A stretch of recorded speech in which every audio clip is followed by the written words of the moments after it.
Our objective of today's session is to highlight the non-intrusive type of flow measuring devices. When we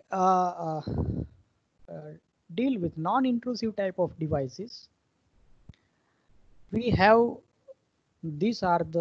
some non-intrusive type of devices such as ultrasonic flow meter, hot wire anemometer, magnetic flow meter, laser Doppler anemometer, or sometimes it is referred as a laser Doppler velocimetry, or particle image velocimetry, or PIV, and so on. Sonic flow meter, there are a transducer which will emit the sound waves, and we measure the shift of sound wave frequency. In the similar fashion, here we are having a light, and laser is the finest source of light which will travel in the unique direction. It is the concentrated beam of light is actually referred as a laser. So when the light shifted, the frequency of light will shifted due to the motion of that source of, now it is a source of light. Let's say this is the source of light. When the source of light is emitting light in the all direction, let's say, and suppose this source of light having a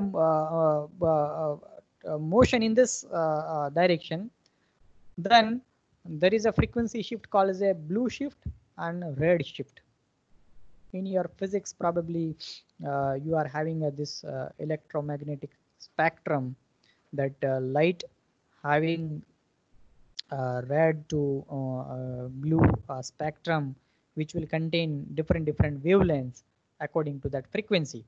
So based on that, when this object is in motion, definitely on this left hand side, the wavelength is smaller. When the wavelength is smaller, definitely the light is visibly in the blue color. That is called as a blue shift. On the behind downward direction, or in the behind side, this person is experience the larger wavelength light. When the wavelength is larger, definitely this is the larger wavelength, so you are moving towards the red color. So this person probably visualize the red color. However, this person might be visualize the blue color, even though this is the same source of light. But because source of light is in motion, this frequency shift or Doppler shift will happen. Now this laser is actually used this principle, the principle of Doppler shift. How this will work? They see, instead of reading this all to the basic diagram of laser Doppler anemometer, in which there is a laser which will main a source of emission of light, which will emitting the laser. That laser is actually passed through the moving the fluid, where you have to measure the velocity. Here something will happen because of this moving fluid.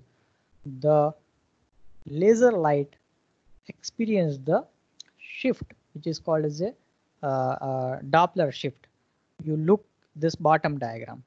Let's say this is the direction of light.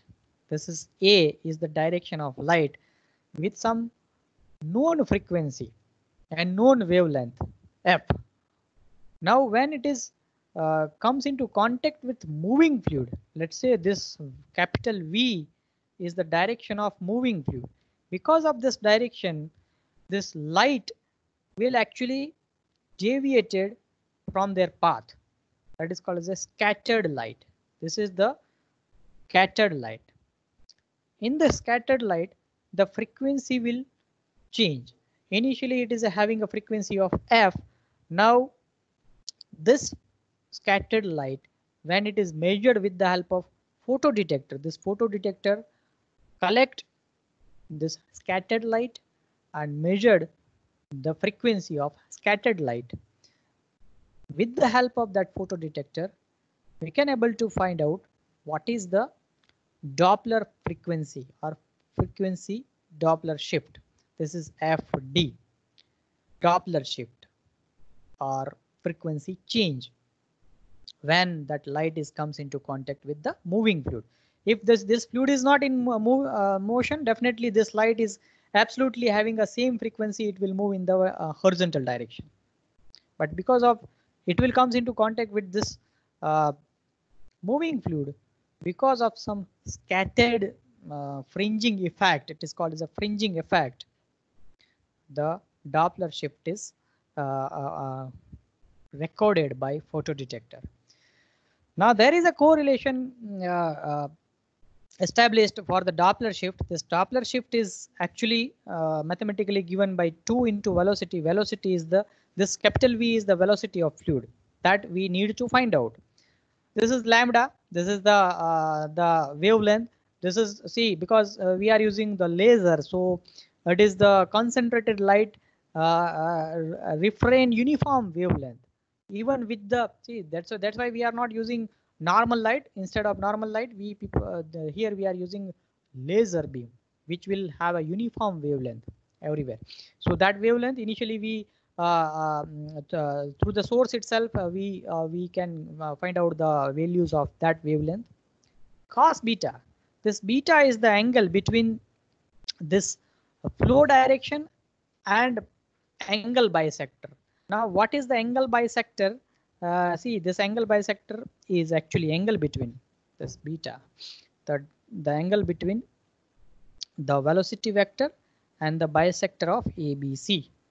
Where is the ABC? ABC is A, through which this is the source of laser. B, where we have to measure everything, and C, where the deflection of that beam will happen. So bisection of ABC is this, and angle between bisection and velocity is the beta. So continuously this photodetector detect what is the this ABC angle, and accordingly what is the this beta angle. So through that sensors beta we can calculate multiplication with sine alpha by 2. Sine alpha is the angle between this original direction of light source and deviated direction of light source or laser source. The deviation in the with respect to the original direction is called as alpha. So that is also this photodetector calculate that the deviation or reflection in the angle. This frequency shift detected by photodetector. So everything is measured with the help of sensors, and ultimately once you are having this all data, that is frequency Doppler frequency shift, and this initial wavelength, this beta and alpha, this is only one unknown, that is the velocity, which will give you the accurate velocity of the flow at this particular location. It is the location based velocity. So at this particular location this laser Doppler anemometer will provide this velocity, right? So this is what actually how it will work. See now what are the DOC? It is not simple that much look like laser, and then on other hand you are having a photodetector which will receive. It little bit more complicated how it will look like. See here also a few parts are I am highlighting few parts where there is a laser beam which will emit the laser. After laser beam we are having a beam splitter called as a beam splitter. The function of beam splitter is to split this laser light into two equal and with equal intensity and equal frequency and wavelength of light. This is equal wavelength of light. So splitter will split this laser beam into two part. Now this two part is actually entered or concentrated at particular region that is called as a scattered zone or fringing zone, this fringing zone, sorry, it is not fringing, see, okay. After the splitting this laser, this lens is helping to diverting this two laser beam towards this fringing zone, right? See, this is where we wish to measure the velocity. So after the beam splitter, this lens will help to concentrate or to focus this two laser beam on that fringing zone or the zone where we wish to measure the velocity. So this is the fringing zone where the fluid will travel. Let's say there is a fluid droplet. So on that droplet, fringing effect is generated. That fringing effect is something like that. This beam, suppose this fluid is moving in this direction, then definitely this beam experience the non-favorable situation. See, you look into this direction. This direction is almost opposite. Suppose our fluid is moving from bottom to top, so it will experience the adverse effect and it will experience the favorable effect. Accordingly, frequency will shift, right? Similar to that ultrasonic flow meter. Now, see, this laser beam experience the favorable situation and then travel through this fluid and reach to the receiver, and this receiver will measure the frequency change during the favorable situation. This receiver measure the frequency change during the adverse situation. Now with the help of these two situations, this photo detector detect this all frequency and then send it to the signal processor unit, where that signal processor unit ultimately calculate based on frequency change, it will calculate the velocity, right? So it is not look as simple as it is. It required processing unit as well as it required processor or at least a computer to compute everything, right? So this is see how that laser Doppler anemometer is look like. You look into this downward figure where this laser beam will actually split two beams. Here it's look 4, but you forgot about that. These two beams are concentrated on this particular fringing area. So in that case, the velocity at this location we can actually precisely able to calculate.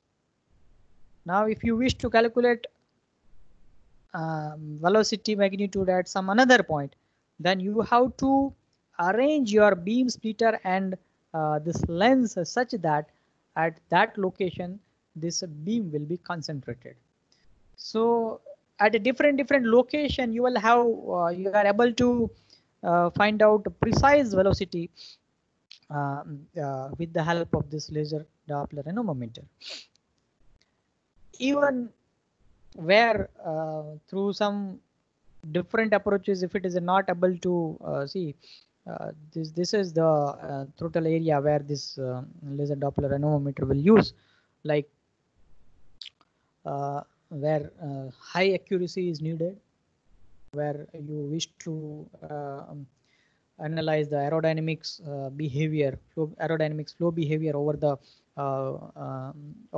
vehicle or over the aeroplane, or when you wish to evaluate the supersonic flow, calculate the supersonic flow over the aeroplane or over the object. There also we can use this device to measure the liquid flow, or even to measure the flames propagations where other device can't work. See, when it is the matter of combustion, how the combustion flame will propagate at which velocity. For that, definitely the no magnetic flow meter will help. There is no ultrasonic flow meter will help to measure that propagation of flame speed. Even if it is a plasma, the motion, the moment or velocity of plasma, you can't measure with any other device except this laser Doppler anemometer. So these are the area, specific area where you must have to use this laser Doppler anemometer. One more area, that is the spray diagnostic. When you wish to measure the spray droplet velocity, this is the best option. This is how it will work. Suppose at this plane, at this horizontal plane, if you wish to measure what is the droplet velocity, what is the size of droplet, even that we can measure. You just set the another vertical plane over here, so in that you can actually have a distribution of that, but it will give the point magnitude at that particular point of location. It will give the velocity and with the accuracy. So this is the laser beam, laser Doppler anemometer. Next we are having called as a particle image velocimetry, or PIV. It is also one kind of laser beam, but it will use double pulse laser. The working principle is little bit different. The phenomena is almost the same. It will use laser beam, laser source, but right now it is a double pulse laser. What you mean by double pulse laser is actually it will emit the laser beam in the interval of time, with the known interval of time. Double pulse means it will pulsating, it will send the laser in the pulsation form. Once it will emit, after few microseconds, second beam of laser will emit, after some microsecond third beam of laser will emit. So continuously in the form of pulse it will emit the laser beam. How it will work? Let's say we wish to measure the flow flow rate or flow parameter in this channel. So this laser, double pulse laser, through this lens and mirror, it will concentrated in the way it will form a plane, vertical plane. See, now in this vertical plane we are interested in. In this vertical plane, we are actually able to measure the flow rate or velocity.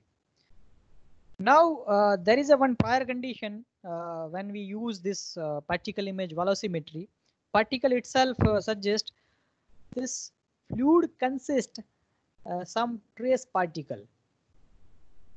Priorly you have to add some particles called as a seeded particles, which will which you have to mix with that fluid, and that seeded particle is actually move along with the fluid. Now what happened? See, these all are, let's say, seeded particles which is illuminated when this laser beam is actually focused on that or comes into contact with that seeded particles. When they are illuminated, that illuminated particles are captured by the detector. Let's say this is the detector through which this is generally CCD camera, high-speed camera. That camera continuously monitoring or receiving the illuminated frame, photo frame. Now let's say at time t, this laser release the pulse of laser pulse. Because of that laser pulse, when this laser pulse throw on that seeded particles, that laser pulse reflected light or illuminated light, which will captured through that CCD camera, and this is, let's say, the time frame of t1. Let's say 3 particles having some position, fixed position at time t1. Now double pulse means after certain time period, after some delta t, second pulse of laser will comes into contact with seeded particles, and then again similar process, it will illuminated, and the deflection is captured by CCD camera, and that is stored in frame in this way. So see, we are identified some particular particles. In the initial frame, it is located over here. This is the location in the initial frame. After certain period of time, after some pulse, double pulse time, let's say delta t, the location of that particles is observed over here. So within that delta t, this particle will move up to certain distance. That distance we can calculate by overlapping this two frame. Initially this particle is at this location, finally this particle having the location x2. So x2 minus x1 will give you total distance traveled by this particle. So total distance travel within that delta t time will give the velocity of that particular particle. Might be this particle have different velocity, might be this particle. That my point is, with the help of PIV, you are able to find out velocity of each and every individual particles. So you are having a complete velocity information throughout that plane, which will very helpful for particular application like this, which will not possible with any other equipment. Even though with laser Doppler anemometer, it is single pointed velocity values, but this is three-dimensional velocity values we can actually find out with the help of PIV. This is first figure will give you. See, these are the application area, all kind of flow problems with also vortex formations, or turbulent flow, or any kinds of flow. Where see in the turbulent flow, that laser Doppler anemometer, how many location you are fixed with that laser Doppler anemometer. So it is impractical way of measurement. But with this, through this entire plane, this is the flow over rotating cylinder. Within this entire plane, we are able to calculate the flow pattern. It will reflected the velocity of each and every individual flow particles. And through that mapping of each and every individual particles, it will give the flow pattern. So this is how after the cylinder we are observed the wake zone or reverse flow. Similarly, suppose on some automobile the flow will separate it out and generated some vertex or having some wake zone over this downward portion. Can we can actually able to trace such a kind of flow with the help of particle image velocimetry. So this is, I think, now